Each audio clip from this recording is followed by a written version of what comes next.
Los Charlotte Hornets son una de las revelaciones de la temporada. Vienen de una racha de 9 victorias consecutivas y a pesar de esa amarga derrota contra los Detroit Pistons en un partido empañado por la pelea entre Jalen Duren, Moussa Diabaté y Miles Bridges, este equipo apunta alto y puede ser una de las grandes historias en lo que resta de temporada en la NBA.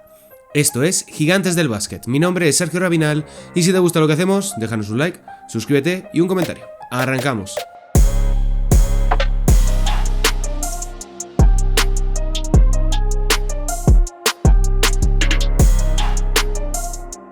Hola, ¿qué tal? Bienvenidos un día más aquí a Gigantes del Básquet. Mi nombre es Sergio Rabinal y como ya podéis apreciar, hoy estoy con gripe y tenía, en principio, hoy martes 10 de febrero tocaba hacer la edición bimensual de El Ajuste, que va a ser, ya os aviso, sobre Joel Embiid, pero como estoy con gripe, como tengo la voz completamente tomada y no puedo hablar durante mucho rato, voy a demorarlo a publicarlo el viernes al mediodía. Así que hoy ya tenía previsto en cierta medida hablar en algún momento de los Charlotte Hornets y la verdad es que la racha que llevaban es espectacular, lo llevábamos comentando en las últimas semanas aquí en el canal y francamente, a pesar de la derrota hoy contra los Pistons, el mejor equipo de la conferencia este, al cual han tenido a un triple, te diría yo, de la Melo Ball en el último cuarto, creo que era 30 segundos del final o algo así, de poder pelear por llevarse la victoria y todo ello incluso a pesar de la muy reprochable pelea que ha habido hoy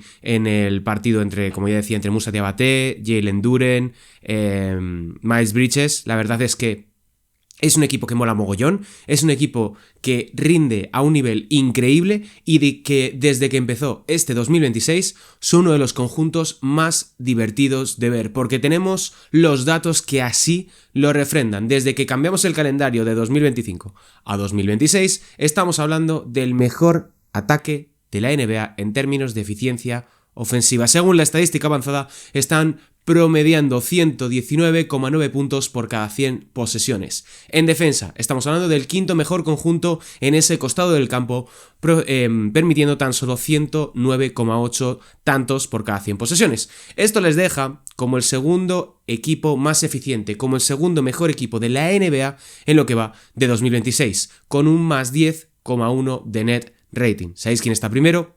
Efectivamente, los Detroit Pistons, que son ahora mismo el mejor equipo en lo que va de año. ¿Cómo lo han logrado? ¿Cómo los Charlotte Hornets han pasado de ser el hazmerreír de la NBA, uno de los equipos que más teníamos previsto que iban a acabar en la zona baja de la clasificación en la conferencia este, que tenía un rendimiento nefasto, que había rumores de que Charles Lee y la Melo Ball no se miraban, no se dirigían la palabra en el día a día? Pues a partir más o menos del mes de diciembre ya empezamos a ver brotes verdes y en el momento en el que cambiaron el calendario, estos Charlotte Hornets han despegado por completo. Consiguieron, como decía, 9 victorias consecutivas, una de sus mejores rachas en toda su historia, solamente empañada por lo que ha ocurrido esta noche en el Spectrum Center, pero más allá de eso, ha sido un partido que refleja el cambio de tendencia en esta franquicia. Con la Melo Ball, con Conca Neppel, con Brandon Miller, que está siendo sensacional. Luego hablaremos de los jugadores, pero quiero explicaros cómo han cambiado, cuáles son las principales claves que explican este cambio de tendencia en los Charlotte Hornets. La primera, y creo que más importante, es el rebote ofensivo. Estamos viendo en la NBA como progresivamente en los 2 últimos años ha habido un repunte de las segundas oportunidades, de la intensidad con la que los equipos cargan el rebote ofensivo. No solamente por una cuestión lógica de es una segunda oportunidad, sino porque minimiza el impacto que el oponente puede causarte en transición, en llegada. Además de que como cada vez hay más tiros desde la larga distancia, desde el triple, ese rebote ofensivo es más largo. Al ser más largo es más difícil de controlar desde el punto de vista de la defensa. ¿Por qué? Porque suelen concentrarse alrededor de los aledaños del aro. Al ser tiros más lejanos, esto es puro baloncesto, o sea, rebota más lejos, por tanto es más fácil que, como juegan abiertos los equipos, caiga en un alero, en un 4 que está en un corte, o en un 5 que no tiene por qué necesariamente ganar la posición de la manera tradicional. Los Charlotte Hornets, todos los datos que os voy a dar son desde el 1 de enero, ¿vale? Lo he establecido así porque es cuando hemos visto el cambio de tendencia en los Hornets. Desde el 1 de enero tienen el segundo mayor porcentaje de rebote ofensivo disponible, con un 37,3%. El rebote ofensivo disponible, el porcentaje de rebote ofensivo disponible, significa que los Hornets capturan ese porcentaje respecto del total de rebotes que se producen en un partido. Por encima del 30% es un dato muy bueno. Cuando estamos por encima del 35% es absolutamente élite. Por encima suyo, para que os hagáis una idea, están los Houston Rockets, que edifican todo su ataque alrededor de la captura de segundas oportunidades. De hecho, estos Charlotte Hornets producen 18 puntos en segunda oportunidad, es decir, tras rebote ofensivo, que les coloca como el tercer mejor dato en ese lapso, es decir, desde el 1 de enero de 2026. Y hay que hablar de Moussa Diabaté, más allá de que probablemente le veamos en el futuro en el UFC. Con él en cancha, con el jugador francés, que es una de las grandes revelaciones de esta campaña, capturan un 39,4% de rebote ofensivo. Este último dato es del global de toda la campaña. Casi un 40% de los rebotes ofensivos disponibles los capturan cuando Moussa Diabaté está sobre la cancha. Son datos de Steven Adams, de Mitchell Robinson, de algunos de los mejores reboteadores ofensivos de toda la competición. Otro de los grandes puntos a tener en cuenta, el tiro exterior. Con LaMelo Ball sabemos que es un jugador que tiene un alto volumen de lanzamiento desde el triple. En muchas ocasiones esos triples son malísimos. Las cosas como son, pueden entrar, pero están mal seleccionados, mal ejecutados y con un mal timing dentro del contexto ofensivo del equipo. A mí personalmente me desespera cada vez que me pongo un partido de los Hornets. Entren o no entren, aunque es un espectáculo a la hora de hacer pases sensacionales. Más allá de esto, los Hornets en este lapso son el quinto mejor equipo en true shooting con un 59,8%. El true shooting es el porcentaje de tiro verdadero que digamos que equilibra mucho más todos los lanzamientos entre tiros de 2, tiros de campo y tiros libres. Es una estadística que te permite medir mejor la eficiencia de un equipo en lugar de solamente mirar pues, al porcentaje de tiros de campo, al de triples o al de tiros libres, que a veces es un poco difuso y no te ofrece una imagen general de cómo está tirando un equipo. Cuanto más se acerca a alguien al 60% de true shooting, más estamos hablando de la élite. Es algo que, por ejemplo, los Warriors de la dinastía siempre oscilaban entre el 58 y 62% de true shooting, si no me falla la memoria. Son el segundo equipo que más triples mete por partido, ya en términos clásicos. Están anotando 16 triples por encuentro y son el sexto que más tiros exteriores promedia por noche, con 41,4 por encuentro, que es una auténtica barbaridad. ¿Y en qué se traduce todo esto? En que son el equipo que mejor porcentaje de acierto al triple tiene en lo que va de 2026, con un brutal 38,5%. Por otro lado, han sido buenos en el clutch, pero no brillantes. Han conseguido un más 9,7 de net rating, que está dentro del top 10 de la liga en eficiencia, pero un balance de 4 victorias y 5 derrotas. La clave, desde el triple que mencionaba antes, es que son brutales desde las esquinas, son demoledores el rendimiento de los Charlotte Hornets, conectando un 45,1% desde las esquinas. Ahí se explica a través de dos aspectos fundamentales. Uno, que siempre están buscando pisar pintura, y segundo, que son un conjunto que promedia muchas divisiones, muchos drives a canasta. Cuando tú divides, cuando tú pisas pintura, la defensa rival se colapsa, la defensa rival se concentra alrededor de la pintura y eso libera mucho a los jugadores en esquina. Ahí hay que hablar de Concanepel, evidentemente hay que hablar de LaMelo Ball, habría que haber hablado de Colin Sexton, que también tiene su parte de responsabilidad en esto, aunque ahora ya lo tengamos en los Chicago Bulls, y veremos cómo termina de encajar en ese sentido cuando ya esté recuperado Coby White. Vamos a hablar de jugadores. Hablemos de los tres grandes pilares de estos Charlotte Hornets. Hablemos de LaMelo Ball, de Concanepel y de Brandon Miller. Empecemos por LaMelo Ball. Como ya sabéis algunos, a mí LaMelo Ball no es santo de mi devoción. Eso no significa que cuando este jugador esté a un nivel magnífico, como estamos viendo desde más o menos del mes de diciembre, haya que decirlo. Lo cortés no quita lo valiente, por decirlo de otra manera. Y es que LaMelo Ball está consiguiendo madurar mucho más su juego. Tiene de vez en cuando alguna que otra salida de tono en términos de ortodoxia. Es un jugador muy poco ortodoxo. Pero eso no significa que esté sabiendo reconducir su carrera, su temporada, y que esté ayudando muchísimo a los Hornets a llegar no solamente al play-in, sino a ser un equipo en general, porque es lo que no habían sido los Hornets en los últimos años. Hasta el 1 de diciembre, LaMelo empezó muy mal la temporada. 37,8% de acierto en tiros de campo, 28,3% en triples con apenas 18 puntos. Alto volumen de lanzamiento exterior, alto volumen de uso y poca eficiencia. Sin embargo, desde entonces, desde el 2 de diciembre, la Melo Ball ha cambiado notablemente. 19 puntos, 39% de acierto en triples, el volumen sigue siendo alto, pero la eficiencia ha mejorado notablemente, y 6,7 asistencias. Está cambiando ligeramente la manera que tiene de atacar, la manera que tiene de desenvolverse a nivel ofensivo. Su selección de tiro sigue siendo en ciertos momentos algo desesperante, pero sí que es cierto que está jugando mucho mejor al baloncesto y ayudando muchísimo a estos Hornets a conseguir victorias, que es lo que les interesa ahora mismo. Hay que hablar también de la recuperación, de la reencarnación de Brandon Miller, porque lo que hemos visto en estas últimas semanas por parte del número 2 del draft de 2022, si no me equivoco, que fue justo después de Víctor Wembanyama, es sensacional. Es un jugador que está cumpliendo todas las expectativas y que una vez se ha desprendido de esa carga que tenía desde el punto de vista físico, la muñeca, otros problemas de rodilla que le lastraron durante estas 2 primeras temporadas, su vuelta a las canchas es magnífica. Estamos ante uno de los jugadores más interesantes y más demoledores desde el punto de vista ofensivo por debajo de los 25 años.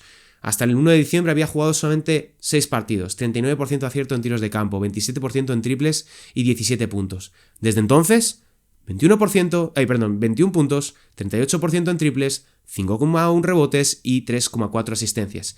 Se está convirtiendo Brandon Miller poco a poco en esa versión que todos anticipábamos que podía ser de una nueva versión de Paul George. Un jugador que te hace mucho daño a pies quietos, que es capaz de poner el balón en el suelo y que cuando se enciende es muy difícil de parar. Y si hablamos de jugadores que se encienden, aquí hay que mencionar al rookie, a Con Canepel, un jugador que está promediando 18,9 puntos, 42,8% en triples siendo rookie, lo repito, 42,8% en triples.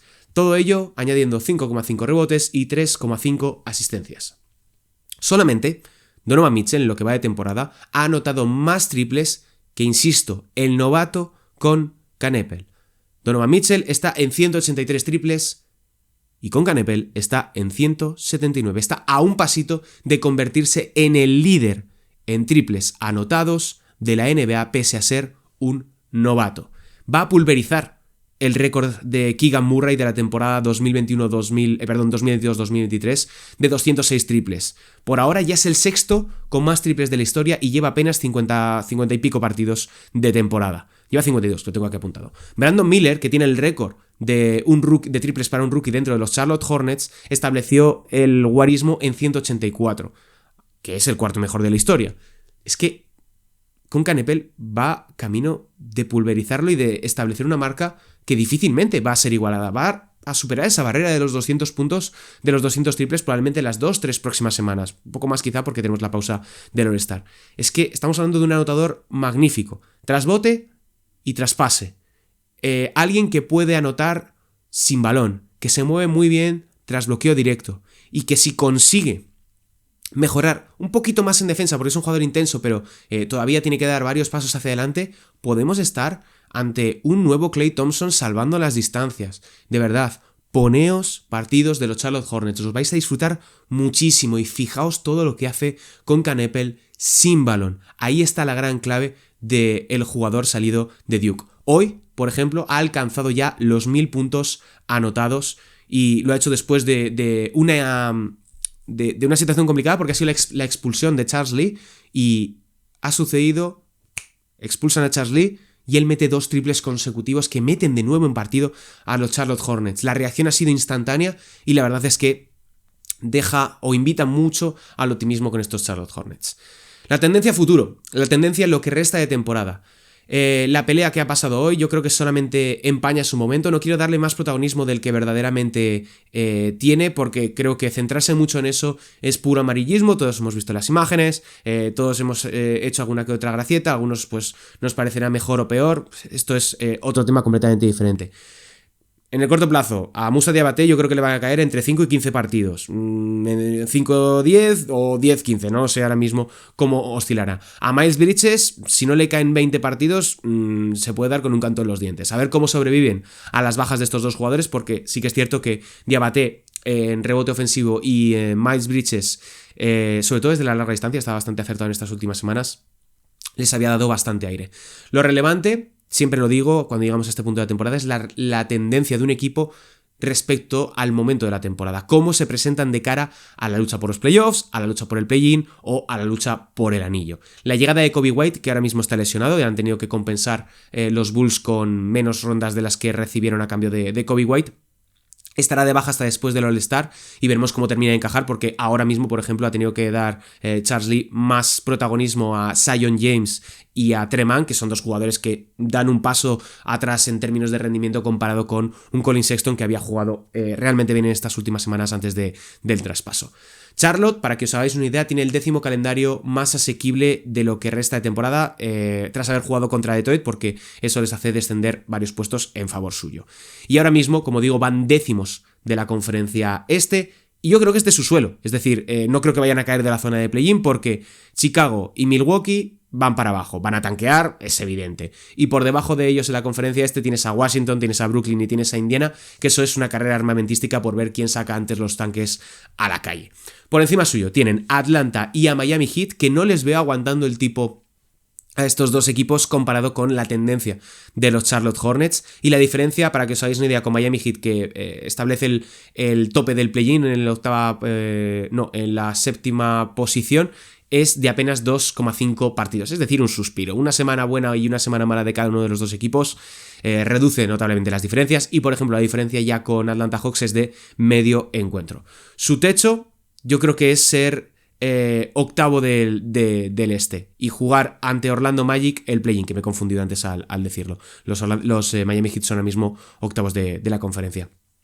Yo creo que ese es su tope. Orlando no creo que ascienda a la sexta posición que ocupan ahora mismo los Sixers, y esto, en caso de darse, es decir, en caso de que se enfrenten a Orlando en el play-in como octavo clasificado, pierdan hipotéticamente en la lucha por el séptimo y ganen su billete a los playoffs en el play-in, significaría que se enfrentarían a los Detroit Pistons en primera ronda de playoffs.